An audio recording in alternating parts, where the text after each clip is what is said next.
So there's about 400 neobanks globally, 15 are profitable. There's about 300 billion in investment. But are we getting these right or not? The first part is really around having discipline around economics, not just ambition for growth. And really drives that distinction is companies that are really focused on the unit economics down to the individual product level across products. Because I think that's also vital, is that there's multiple products, multiple drivers of revenue, not just us, just dependent on interchange. This is the story of what separates sustainable neobanks from those that fail to reach profitability. Meet Brian Muse-McKenney, CRO at Episode 6. He led PayMe to become Hong Kong's #1 payments app and now helps fintechs build modern payment products at global scale. In this episode, we break down the unit economics that actually matter, why the 80-20 rule beats customer acquisition, and the culture shift needed for sustainable profitability. Then really it's around customer segments that drive value and not really going for like the vanity metrics like downloads or active users, but they're not actually consuming products that drive revenue. What are your 3 key takeaways? What are the things that differentiate neobanks that are hitting profitability? Hi, Brian. Welcome to the show. Glad to be here. I am really looking forward to this conversation because this was the result of a chat that you and I had, and it was really good. And then we were like, cool, let's do that in the podcast. So basically, today we're exploring a very big question that it's all about profitability in neobanks. Yes. Yeah. So there's about 400 neobanks globally. 15 are profitable. There's something about 300 billion in investment. But then it's like, hey, are we getting these right or not? So the big question that we will explore is what separates sustainable neobanks from those that fail to reach profitability, which is Very topical topic. Yes. And you've had a range of experiences, like from big bank in HSBC, from then basically scaling PayMe into Hong Kong's #1 payments app. That's like a big achievement. And now you're with Episode 6. So it's more on the partner side, right? To neobanks. So you have the full spectrum. So I think you're perfect. And right now you're a CRO. So Chief Revenue Officer. So yeah, that puts your hat of, cool, let's have this profitability conversation with you. So yeah, what do you think it's the most, like, the big difference between neobanks that reach profitability and those who don't? So I think the first part is really around having discipline around economics, not just ambition for growth. So this is quite different from what we saw in the late 2010s, where it was all about blitz scaling and how that came into fintech in a really visible way. And then after sort of 2021, 2022, we've seen a pullback in the industry's relentless drive for growth and more around the discipline around economics being and profitability, cash flow, preservation, really being key metrics. And so I think what really drives that distinction is companies that are really focused on the unit economics. So that's down to the individual product level across products, because I think that's also vital, is that there's multiple products, multiple drivers of revenue, not just a single product strategy, certainly not a single product strategy that's just dependent on interchange. Then there's infrastructure costs that really scale with growth. So there's instances of companies that sort of take certain infrastructure decisions early on that actually growth becomes expensive. And so whereas really growth should be improving economics as you scale. So that's another lens I think that separates those that are able to get there. And then really it's around customer segments that drive value and not really going for like the vanity metrics like downloads or active users, but they're not actually consuming products that drive revenue. And there's a number of segments that are quite interesting out there. SMEs, a big one, of course, internationally minded people, but even taking really specific like verticalization strategies and like serving like families and serving gig workers. It's finding customer segments where you can capture value in multiple ways that allows you to get to that profitable standpoint. Yes, and you said many things over there that resonate because, yeah, the conversation has changed. Exactly, 2000, I Yes. started the journey here, in fintech, 2013. And it was like, hey, basically, banking is Growth. broken. Let's put customers at the center. But it was very customer obsessed. And over the years, like now that I've been in this journey with one fintech, you're like, oh, it's not just about customer. Like we need to put, like you said, unit economics and the right type of customer at the core and at the center of what we do. Otherwise, we don't have a business. And then Exactly. we deserve customers. Yeah. And seeing churn is something that's expensive. And churn can come with a customer that just comes for like an early promotion that was just trying to get people in the door, but not staying. But also sometimes churn is like a customer grows out of it. And if your best customers are growing out of it, then that's going to be a really hard hole to fill in your funnel because your successful customers, you really need to be staying and generating that increased ARPC so that you're able to really lean into those. Yeah. And then coming back to, you mentioned unit economics. And then if we put, hey, unit economics, and then not only be customer obsessed, but like really put everyone. I think by now everyone should be a mini CRO. They used to say every product manager should be a mini CEO. They should also be a mini CRO. So as a mini CRO, product lead or squad lead, or just like anyone in the business, marketing should be similar. Anyone who's driving the business. What are those, other than unit economics, are there specific ratios or metrics that we should be obsessing over? Because I loved that you said do not focus on downloads or MAUs. Yeah, exactly. So obviously the key ones, and as a CRO, these are always important, which are your CAC and your lifetime value. So those are table stakes, I would say. I really think that average revenue per customer or per user by your different segments that you're going after, it is a really vital one to be like lasered in on. And again, that's where I think multi-product is so valuable because that's giving you more pie per customer to go after. Then looking at individual products and looking at gross margins. And so that's where things differ a lot, like interchange rates across geographies, across product types, across segments. So again, really zoning in on where is the best gross margin per product. And then building on the previous comment around like expensive infrastructure, what's the infrastructure take rate? So, what percentage of what you're earning is getting by vendors?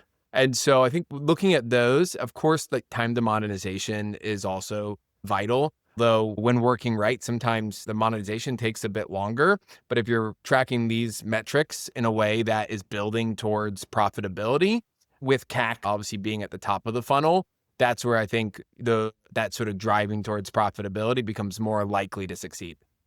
Yes. And I think as you were speaking, I was like, oh my God, he's so spot on. And I wish somebody told me this years ago because I learned it. It's like, I learned it the experience way rather than the, hey, here's a playbook.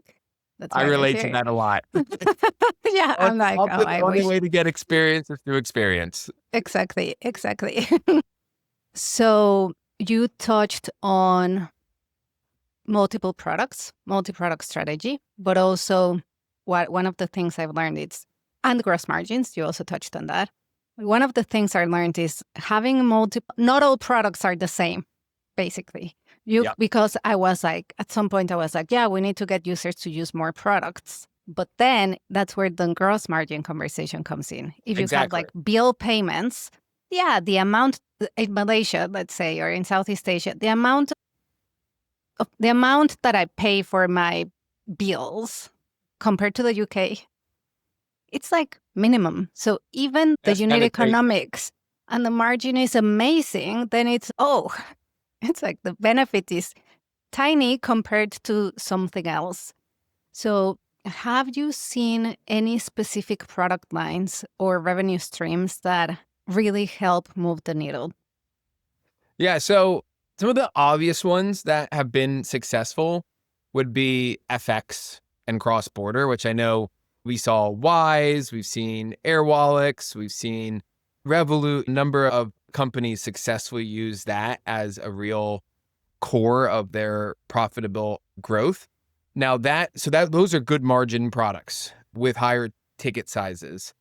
Challenge being is that's only a subsegment of the population that needs that, right? So that's where that customer segment overlay comes in. But if you're working with internationally minded individuals or internationally minded businesses, that's an amazing profit pool to operate in terms of what we're talking about here. Lending is really another way that a lot of value can be created.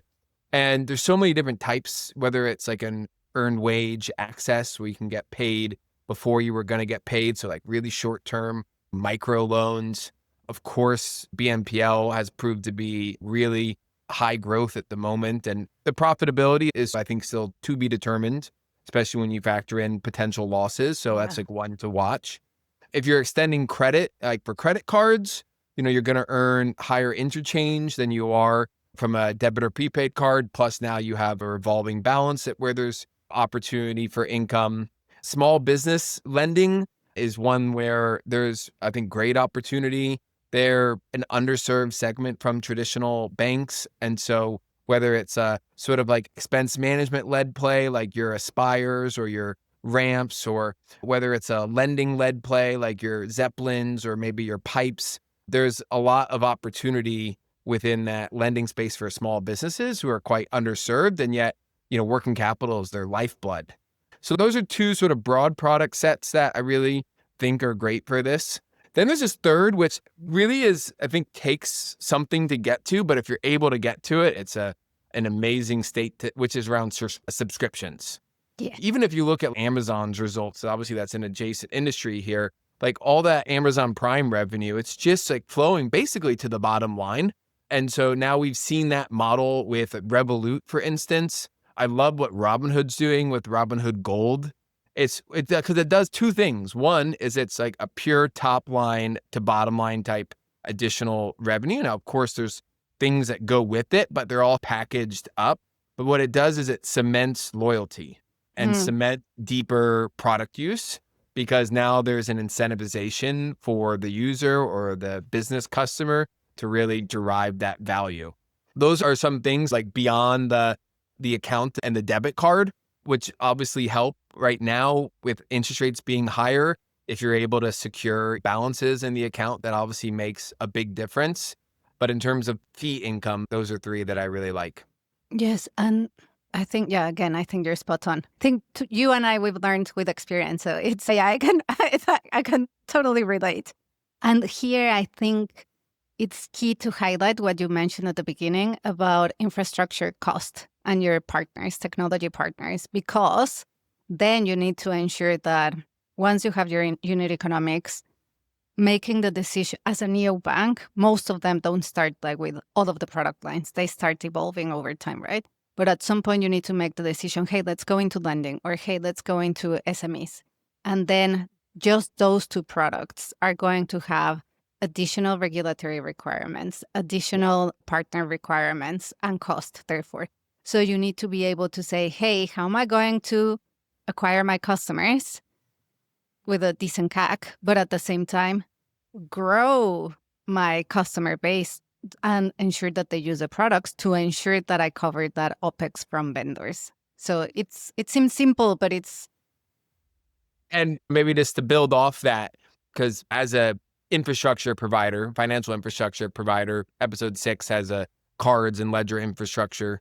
We're operating over 45 countries, a wide range of products. The mistake that I see is companies trying to go for a one size fit all end-to-end solution where someone has cobbled together multiple subcomponents of value, and the sort of appeal is that it's easy. As the neobank, it's an easy way to go. And what I've seen there is if you're working with someone who's basically subcontracting out multiple points of value, they're going to be laying margin on top of that.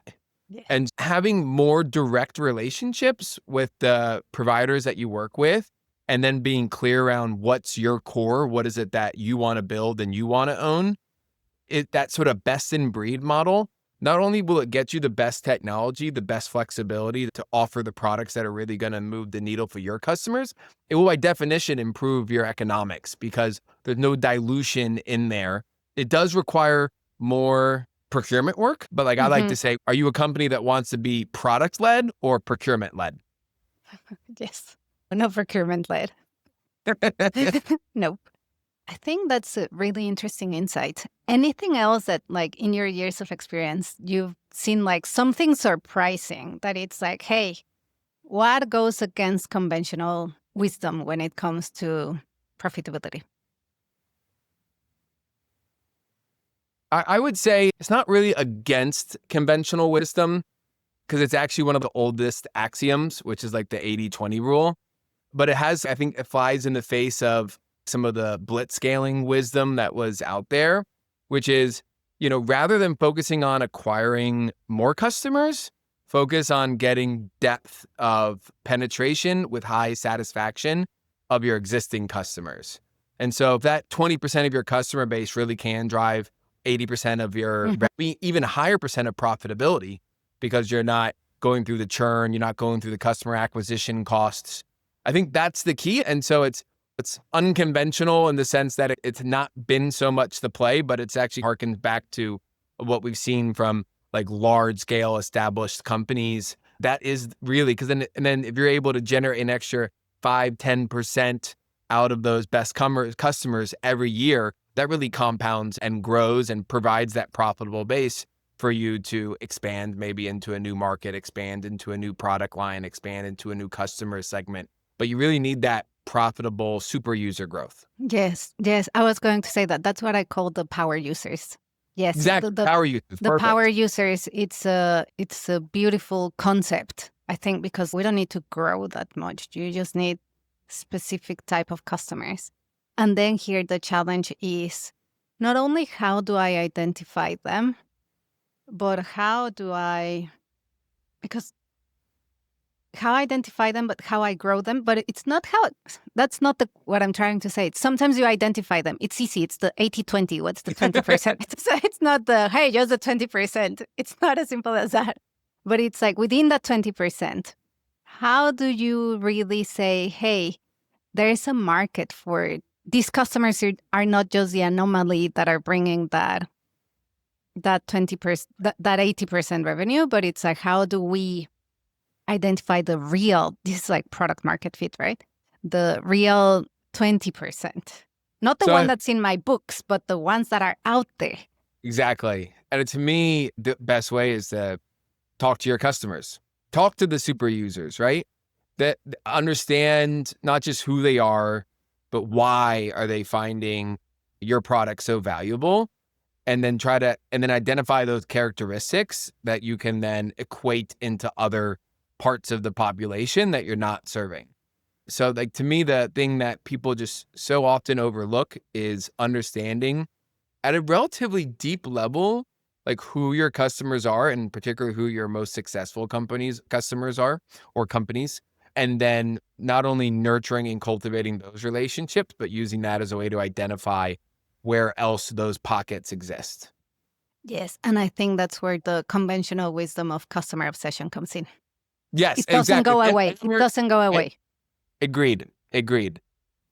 Yeah, I love that. So then now we're building the playbook, right? That it's, hey, we have the economics, unit economics, all the commercial side, and the customer obsession as such. So part of that, then it's, now that I have my numbers, I know what my customer wants, and I have proof because there's some of them in the portfolio. Is there a combination of products? So this is coming back to product strategy. Have you seen a combination of product or product features that works best when it comes to a good path to profitability? I think there's a few. So one we've touched on, which is basically prepaid with FX. So I think that combination and attaching a card to it as well is clear that that's a combo that can work to drive profitability. I think having flexible repayment terms on various loan products and then embedding that sort of lending experience into user experiences, that gets a real recurring margin play. And also because of the flexibility and the recurring nature, you just get to know your customers more and more, and your data models can get even smarter. So I like that sort of combination there. And then anytime you can get into the sort of everyday banking where you have an interest bearing account attached to perhaps a credit card type offering, and you're able to capture balances that stay and then Mm. spending that earns, those are, I think, combinations that work really well.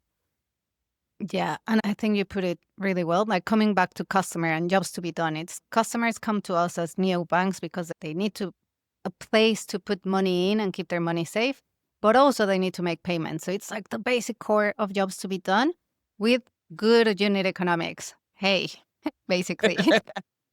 It sounds pretty basic when you say it like that, right? Oh, no, but it's the basics of product and jobs to be done. It's, yeah, put money in and then make payments, but it needs to be such that put money in and the money ideally makes money for customers and the bank, well, or fintech. And then when you put it out, it's like you use the word spend that earns. I like that. I'm like, yeah, spend that earns. Yeah, it's a good name. It's a good observation because there are like product suites, like potentially bill payments, for instance, that there's actually not as much earning taking place. So I do think that cards is a universally accepted way for customers to spend and it to be received, where you can have that earning. But then again, it's going to depend on the market, the product type, the interchange regulation. So there's a lot of customization that needs to take place into the market that you're operating. Every ASEAN market's differently. It's different across Australia. It's different across UK and US and Canada and Mexico. It's amazing how diverse the world is in terms of the economics of banking and fintech. Yes, and I think just to add to that, we say it's simple, yeah, interchange. We're used to, we're just used to saying, ah, yeah, it's the interchange. But no, like you say, it differs by product type and by geography. And in some geographies, even by MCC, by merchant type.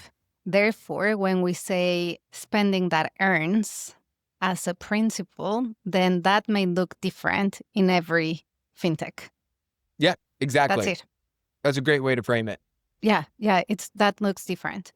So we are seeing that not many fintechs have reached profitability because it's not that straightforward. Only 15 out of 400. What do you think are like for all the founders and teams now in neobanks in this journey or struggle, I would say, to reach profitability? What's a low hanging fruit for them to be like, hey, let's improve the path to profitability? So I would say a logical place to start is product line extension. What am I doing today that my users like? And what can I extend that to include additional profit pools? So I see too often that companies are either reluctant or slow to build out that additional product set where profitability becomes more attainable. So I think that's one area that's a real worthwhile exploration. The next would be obviously what you'd expect any sort of CRO to say is let's look at the customer funnel, let's look at the drop off rates, let's really analyze the ROI on where we're spending to acquire customers and how they're converting through, not just converting through to wins, but then converting through to usage and revenue, and where can we trim and stop. We've seen some examples. I think Brex was one that, took what appeared a pretty controversial, and they decided that there was a segment of their book that just wasn't profitable for them and they cut it. Yeah. And now we see that their growth has really returned and they're on that path to profitability. So I think that sometimes there are some, tweaks you can make to the funnel. Sometimes there's more like strong change that needs to be done, and then focus in where profitability is there. Yes, and I think you raise a good point that it's sometimes we need to make tough decisions. That it's like, hey, we acquired all these customers. We invested this much in customer acquisition, but it's not paying off. Therefore, we're just going to close the accounts. And then for people who, the great majority, they are VC funded, right? So now you're going from X number of customers to whoop, you need to bring that number down. And then you have the worry of, oh, what are we going to tell to the board and investors and all that stuff. But I think it's a conversation that can be normalized. Yeah, it requires 3 words that I think are hard for founders and executives to say. I was wrong. Oh, Which yes. is okay. Being wrong is not itself a problem, but being wrong and repeating the mistake is where obviously the issues rise. If you can learn from it and pivot, that's really what we're trying to do, because like we've been talking about, you don't know what you don't know. Yeah. Yeah. And I think I think that's a key takeaway, right? Culture wise, that it's okay to say I was wrong. Yeah. I love that. And I really try to encourage, and I learned this from someone that worked for me, one of the sort of founders of PayMe, which was hypothesis driven testing. So I have a hypothesis. This is how I'm going to prove whether I'm right or wrong. And then it's something that's time bound and tangible. So you're not going way off 2-3 years in and you've spent millions and you're like, I was wrong. Like you can say I was wrong much quicker. And that's where like having clearly defined hypotheses is really helpful, because then it's like objective. Oh, I was wrong. And that allows for those quicker, more intelligent pivots. And that I think the velocity of learnings is something that really differentiates those customers that ultimately succeed. Yes. And I like this framework because it's more than a framework. It's a way of working and part of the culture, right? Because it's not oh, I am wrong, I messed up, and then comes the shame, and then there's psychological safety issues. It's more of the culture is totally different. We have a hypothesis, and then we're going to do something, and then we're going to test, get some data, and then reassess the decision. So it's not hey, you're wrong. It's the hypothesis that we had proved to not be right. I'll be correct. Yeah, exactly. Yeah.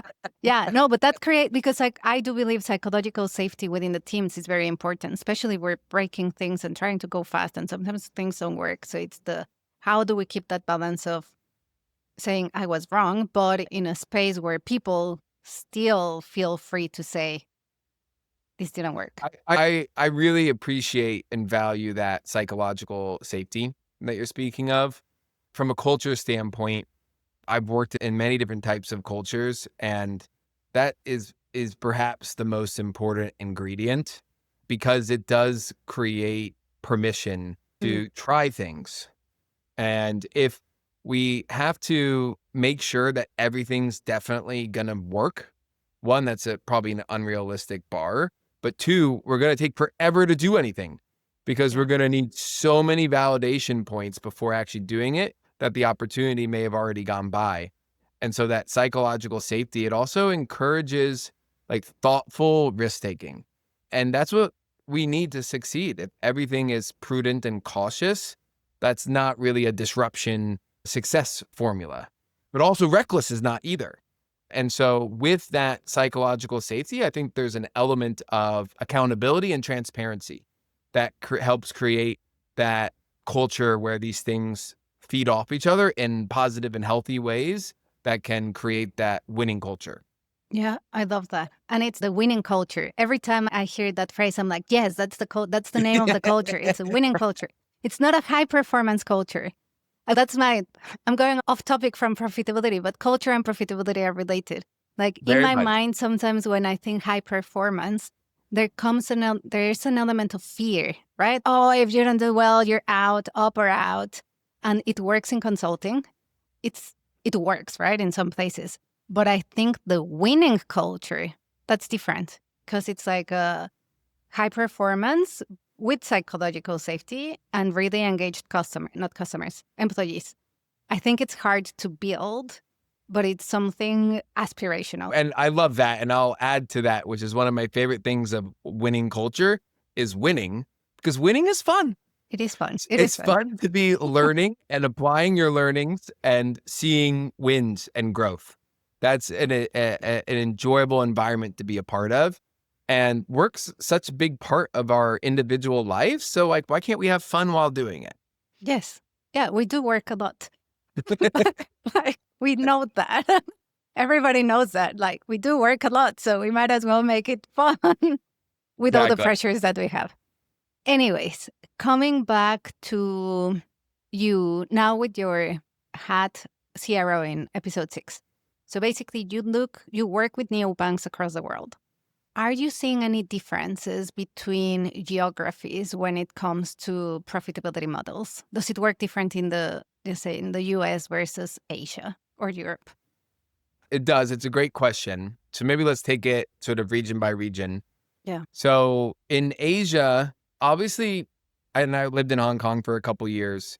And one of the things that really I admired was how much ahead Asia Pacific is versus really the rest of the world in terms of digital innovation. It was a real leapfrog. And we saw the super apps and Mhm. obviously ones in China with Alipay and WeChat, and we have Kakao Bank, and there's really successful super apps that I think were really revolutionary in the space. We've also seen SME plays that Yeah. start to have success. One of our customers that I really admire is Aspire, and they're serving SMEs that are internationally oriented across a number of different markets. That's a lot. They're seeing a lot of success in that business model. And so those are segments that I think are profitable, and there's a lot of value to be captured. The other thing about Asia is that the population bases are very large. So the customer bases are really substantial. You can find a lot of players with millions or even tens of millions of wallets. And there, the key really is, per this conversation we've been having, is, okay, is it the volume of customers or is it the profitability per customer? And then zeroing in on those tactics. But the Asian markets are very dynamic as well as anybody.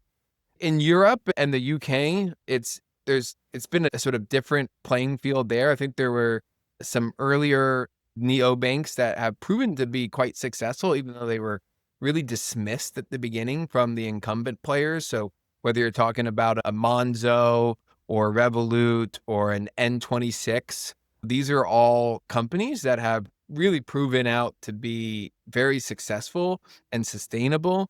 And those have been digital consumer banking plays that kind of started with one product and then have expanded out. And I love seeing like what Revolut's done in terms of bringing in trading and crypto and bringing in like these more lifestyle ways with their subscription packages. Monzo has this social payments element where people in the UK pay each other back through it. It creates this real stickiness of engagement where their finance apps are like their go-to app. It's where they have the most engagement in their sort of finance world, much more than the sort of traditional banks could ever really dream of. There's also another good SME play taking place in the UK and Europe. Companies like Pliant, Alika, the Anna Money. There's some really successful banks, digital banks that are seeing a lot of success, still probably growing towards profitability, but clearly seeing that customer momentum. Latin America obviously has like the behemoth. What we've seen from Neobank is impressive. Yeah.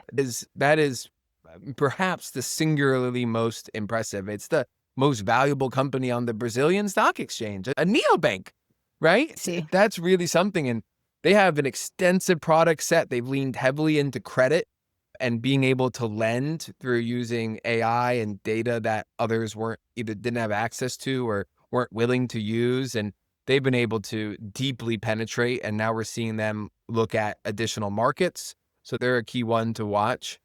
And then in North America, which in some ways is maybe the least advanced of all, it's just really interesting to consider that. And having lived abroad for over a decade and then coming back to the US, wow, the banking and payments infrastructure here is a lot more rudimentary. And I think it's probably because it was where it all started. So like getting the next wave of innovation here has been slower, certainly on the profitability standpoint. So we've seen Chime be able to establish a base, and I think they went through some learning growth to get to more profitability. We see them gearing up for an IPO, which is really encouraging for the industry, where, that would be really great to see. Again, the SME play, companies like Mercury and Brex and Ramp, that's a segment where there's consistently underserved populations. And that's always, I think, a good lens to take. And then you get like these very odd vertical slices, and that can be like on the consumer side. There's this company called Greenlight here. I'm a customer of theirs for my teenage daughter's spending, and it really neatly hooks up my account as the adult to my teen's account, and I can pay her allowance. And it's a very clever product. So again, those like vertical plays that really try to like sharpen the product for those. And in the US, since there's 330 million people, I think there's more opportunity for verticalization. We have a customer, DashFi, that takes that same approach into B2B expense management, where they're lasered focused on enterprise marketing spend and really building a product that enables more effective and efficient marketing spend. And again, they're just really able to see growth and traction through that verticalization, specialization. Going through this like little world tour, one of the things that really jumps out is just how different it is in all these different markets. And even within the different markets, how many different playbooks exist. Yes, that's what I was thinking too. I was like, wow, it's genuinely very different. It's Between genuinely very different. it's genuinely very different between Asia, Europe, LATAM, and the US.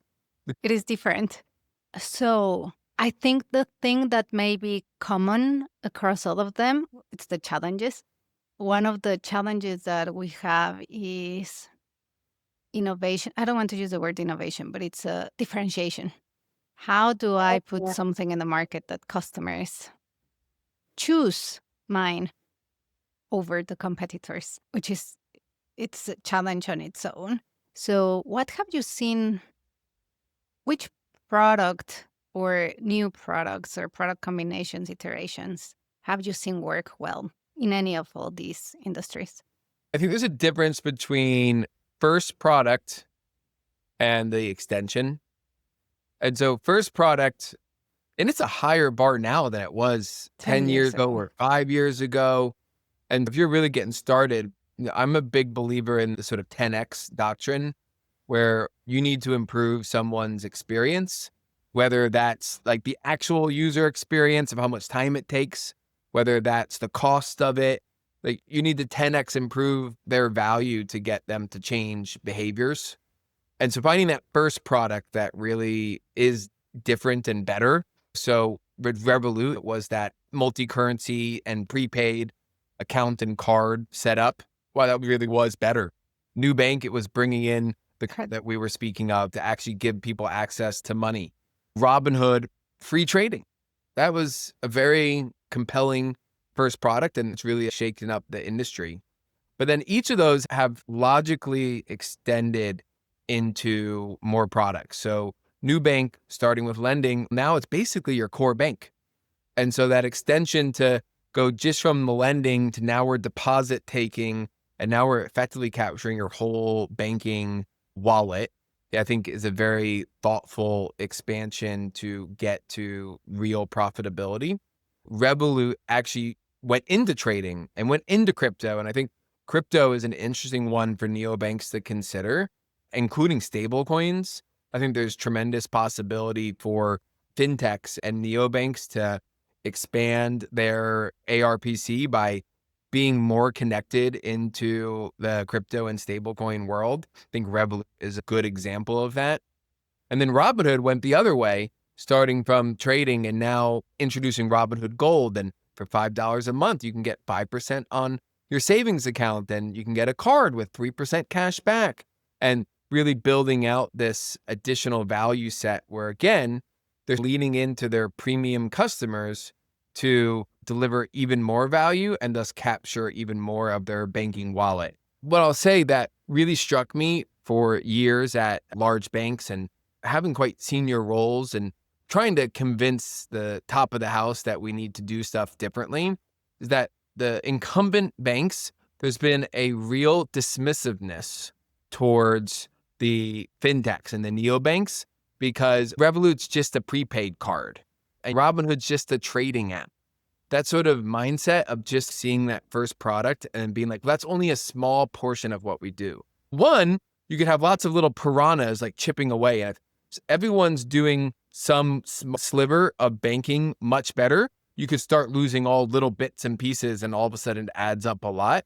But then two, it's really underestimating the innovator's playbook where you come in with that first 10X and then you start expanding and you get your second great product and maybe you get your third great product. So I really believe that banks, the traditional institutions, really need to step up. I'm starting to see shifts in their mindset, but they move slower. Yeah. The culture for them, that's a real challenge. And so I'm very bullish on fintech and neobanks. I know what you're saying about 15 out of 400. I bet if we had this conversation in 5 years, that number is going to have shifted tremendously. And if we have this conversation in 50 years, God willing, Yes. it will be a totally different landscape. Yes. Well, in 50 years, we'll be retired / almost non-existent. We'll still be here. Yeah. The younger guys, they will still be here. No, but it's a fascinating topic. Especially it's like we keep going regardless. We only 15 have seen the results. And we keep going because the alternative that it's the big banks, they don't have exactly what you just said. They don't have the speed nor the culture, it's just a different beast altogether. It is. Of course, I'm a big believer in neobanks. A neobank cannot innovate or differentiate on its own. They need their partners. And sometimes it is, I don't know what I don't know, based on what the partner may have, functionality that they may have that may help me in all this journey. So I think there's a case for neobanks and partners, whichever product vertical it may be, to work together better, more collaborative innovation, let's say. What are the unique features that you offer neobanks that allow them to innovate and build like unique products? Or what's the process how do you work with them to discover those pockets of innovative opportunities? Yeah, that's a great question. So when I think about it from our perspective, I also like to put myself in the other's perspective, and having built a lot of products at different institutions, there's some things that I know can really trip an institution up that's trying to build themselves. So one of the things that we have that I think takes a lot of pain away from a digital bank is our credit ledger. And credit ledgers are really complex. Interest calculations have to adhere to very specific regulations, repayment periods, partial repayments, slightly late payments. How do you manage delinquency? There's a lot that goes into it. And the ledgering part isn't where, as a neobank, you're going to really get the differentiation. What you want is to be able to offer these flexible, configurable, really personalized loan products that you can tailor into your customer base, not have to worry about the accounting logic, and instead work with someone who manages that hard stuff for you, has the edge cases covered, so that you can really focus on the credit risk part and then how you're going to deliver those into your customer base. So that's one sort of area specifically where I see, I know people had conversations, people that decided, I'm going to build my own BNPL product. And with that, they're going to build their own sort of credit ledger to do it. 18 months later, they're finally going live, and a lot happened in that market in 18 months. It's always this lens of how I frame it and how I thought of it as a builder, although not necessarily originally, as I came to learn where that experience taught me, is focus on what's going to differentiate you. And if there's parts of the value chain that are hard and complex that someone else has already built, that's the type of partner you want to work with. So my first experience with episode 6 was actually when I was at HSBC, when I was the CEO of PayMe. And we had some complex, challenging ledger, account-to-account payments requirements that required a lot of scale. And we came to the decision we could spend a lot of time and money trying to build those things. And we're going to spend time, we're going to spend money. Opportunity cost is important here, but we're probably not even going to get as good as what's already out there, because isn't there someone out there who has this enterprise grade ledger that has the flexibility for what I need? And so we scoured the world to find that if that infrastructure provider existed, and we ended up selecting episode 6. We were customer number 2. We built the first ever cloud platform at HSBC on the episode 6 platform. So I got to see firsthand that value of working with someone that has an enterprise grade ledger and building my product on top of it and not have to worry about that core accounting and all those calculations and edge cases that can trip you up. Yes. And I think the last part is key, because sometimes it's easy to see the happy path. Oh, that's simple.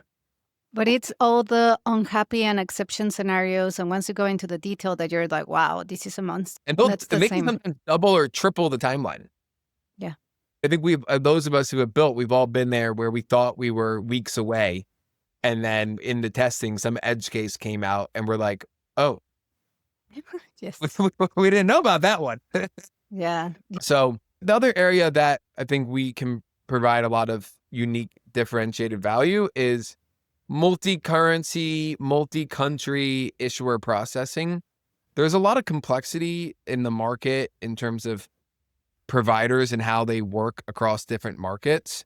We've really abstracted that complexity and enable a lot of the companies that we've talked about today be able to move from the same platform, same card infrastructure, and issue and process in multiple geographies, in multiple currencies, in multiple product types. And I think being able to do that from a single partner is a really standout differentiator for us. Yeah. It's such a complex, beautiful ecosystem. That's it. And we go down into that rabbit hole, but I think it's been an amazing conversation so far. Yes. So, just to close the conversation, what are your 3 key takeaways? As in, what are the things that differentiate neobanks that are hitting profitability versus those who are not? Great question. I can't believe an hour has gone by already. I know. I think first I would say a clear revenue model that goes beyond interchange and has multiple products to it with an understanding of the gross margin per product. Yeah. Having that deep understanding of your profitable customers and how you can continue to grow there and also find more potential customers that are like those most profitable customers. I would also add in tech infrastructure that empowers you to scale with the right economics. So really having that robust best in breed model where you're getting the right economics. There's no middle people taking economics from you in the value chain. And then lastly, I loved our conversation around culture that has that psychological safety married with that hypothesis-driven testing that has not just the customer at its heart, but also profitability. Yes. I think that's the new playbook. 10 years ago, it was a growth at all costs. Now we hear the word path to profitability, but it doesn't mean anything. It's like we need to put 2 things at the core and center. 3. One, it's customer, and then it's unit economics, profitability model. As such, the third one, of course, regulators. Of course.